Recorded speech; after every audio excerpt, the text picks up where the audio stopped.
Back on the saddle. After 3 weeks, no? Alis yan. 3 weeks? Wala nangyari. Ay! Ako nararamdaman pagbabago, guys. Ay! Malakas to, malakas. Kung gaano ako kahina dati, ganito eh. Hindi ko na to.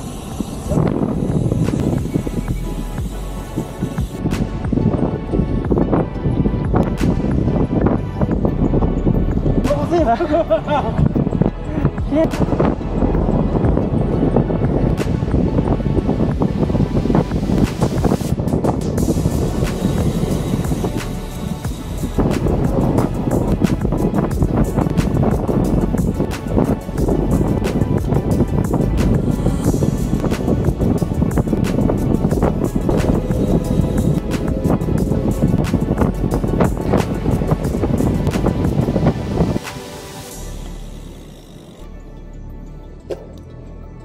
Oh shit, darat.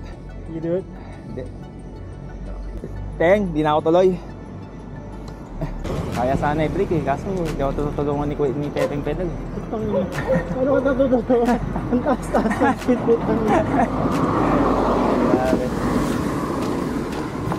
Panayad lang po yung ahon, kaso nakakawasak pa din.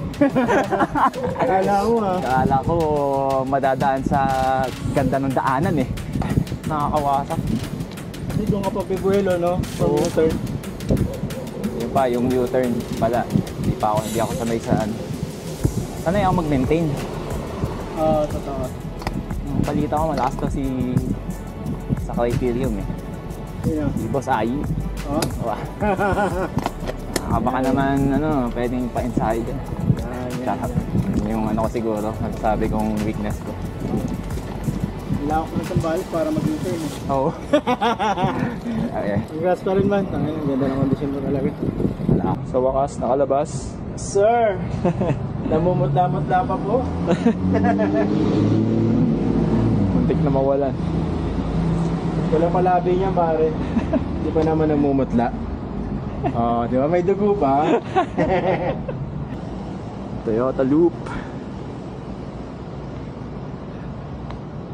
Katatapos ng effort. Wasak na.